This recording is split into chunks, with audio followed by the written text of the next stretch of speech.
I compared the current defensive line, current edge rushing group, Klotz, right now with the edge group that we went into last season with, into training camp. All right. And I just want to show the people, because we've been panicking, and I've been a part of that group. And it's like, hey, let's get into a therapy group here real quick, because we all need to calm down maybe a little bit. I'm not going to tell people how to feel, Klotz, but hey, maybe we need to like share perspective for a second. Yes. And it's like, let's just look at what we have now compared to what we had last year, and then look at like, hey, there's still, what is it, March 19th? And training camp doesn't start for months. And there's still the draft, and there's still free agency going on. Matthew Judon's still free agent. Zadarius Smith's still free agent. But look at this, Klotzy. I'll Go zoom full in. screen on it, Boone. I'll get the banner off there. I'll try and zoom in for the people here. There you go. All right. I'll get the banner. Hold up. I just want people really, and shout out to the doc at the top. That's the doc's thing. That's the doc's article from last year going in for the edge group. So let's compare this, Klotz. Are you ready? Mm-hmm. Let's look at this. Last year, 2024, your starting edge rushers, Aiden Hutchinson, Marcus Davenport. Yeah. 2025, you have Aiden Hutchinson, Marcus Davenport. But so far, that is so far. You still have an opportunity in free agency to grab someone. And the biggest one of them all, you have pick 28 to where you can go get an edge rusher at 28 that could kind of fill into that role, correct? Absolutely. Backups. Last year, Josh Pascal, guess what? You have a better, more improved, 1 year older Josh Pascal.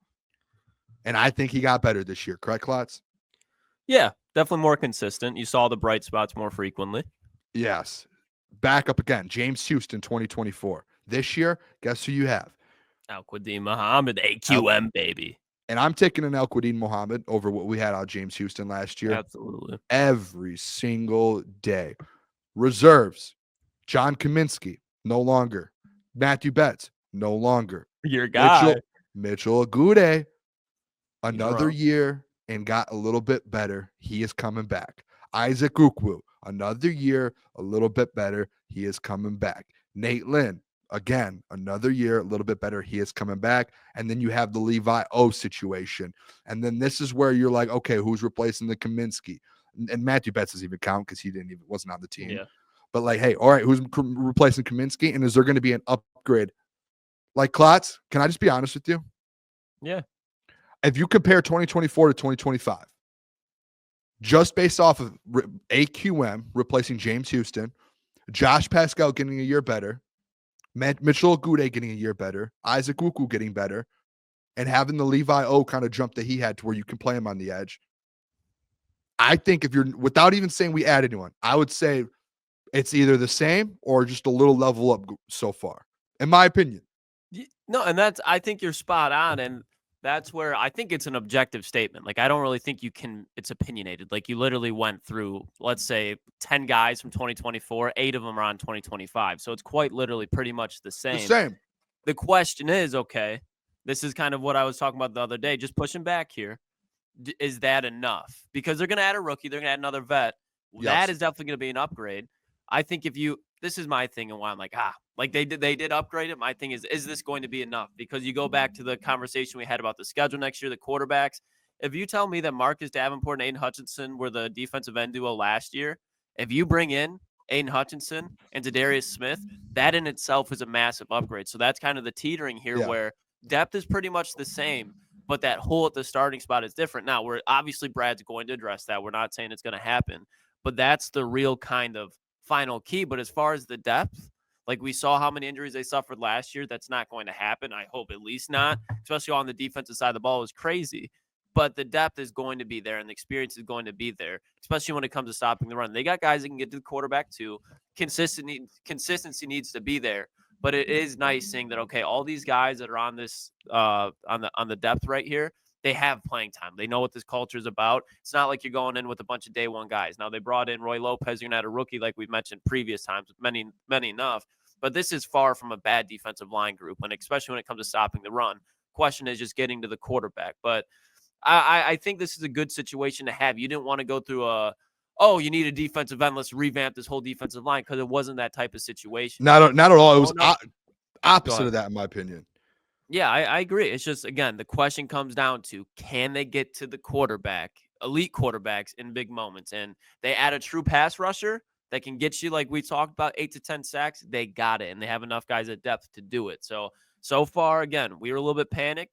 AQM, I definitely love that. You can't even argue that he's not an upgrade over James Houston. AQM is, people have said in the chat, you said it, Booner, he's exactly what they envisioned in James Houston. And I don't think the Lions even expected El-Quadin Muhammad to give them the production that he did last year. So it's a pleasant surprise. Brad went in free agency in the waivers, not really free agency, but in the waivers in the regular season off training camp cuts.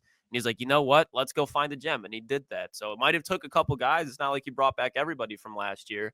But AQM definitely deserved to be brought back because he's a good part to put to this depth.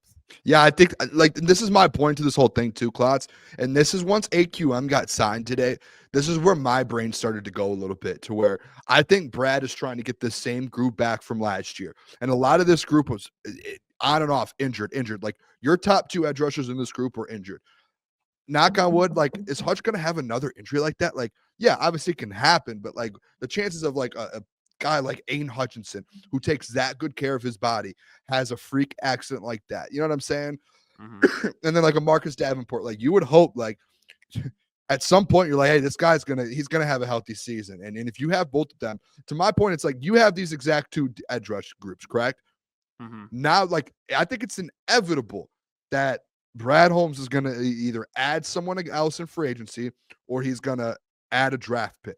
And like the draft pick's going to be a guy that probably instantly goes right above AQM.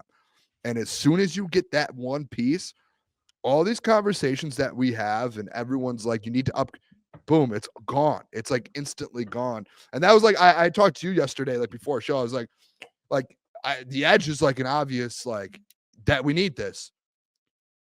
But I think it's like, all right, like we're going to look back like in a month from now and be like, after the draft, to be like, oh, okay, we got it. So like, yeah, what were we really that mad about? Like, we really got an upgrade at the edge position. Because all my comments right now, when I tweeted this bottom one out, every single comment's just like, oh, we're running it back with the same group. Here we go. It's like, no, I don't. I think it's just people, and I will say I'm on the concern side, because I think saying upgrading from Marcus Davenport, like you could go get somebody in the second round, a Jared Ivey, and I think that you could consider that at least week 1, like, okay, second round rookie, you would consider that an upgrade, but it's got to be the right guy. It can't just be somebody you're taking a waiver on. If you want to win a Super Bowl, at least, if you want to be a really good team, win the NFC North, have a season like last year, okay, throw whoever you want there. You want to go win a Super Bowl, because outside of Aiden Hutchinson, Aleem McNeil, DJ Reader, those depth guys, like, they're solid. You don't expect them to be household names. But when getting to the quarterback, there's not much there. So they have to find that guy. If you just go get another Marcus Davenport, or you go swing on a third-round rookie, say go play day 1, it's not going to be the case. I don't think Brad does that. Just don't see a world where that's the case. About it. It's like he's going to get a guy in the first round. And then you're sitting there like, okay, now you have a first-round guy. Marcus Davenport's basically your backup. And Levi O's like a backup. Josh Pascal's a backup now. AQM's your backup. And that's like, oh, crazy. Hey, there's your depth, Klotzy.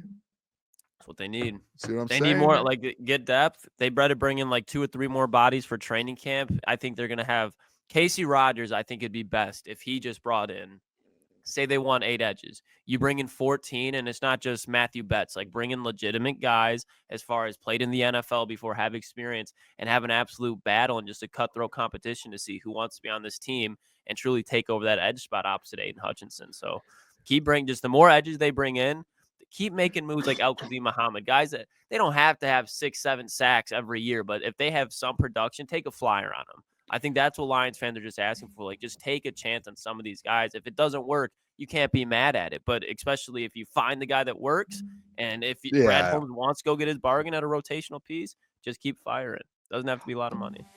What's going on there? It's Jeff Iafrate. Appreciate you for finishing the video. You can check out one of the videos here suggested, or show support by commenting, liking, and subscribing. And buy your merchandise, FisherCTSports.com.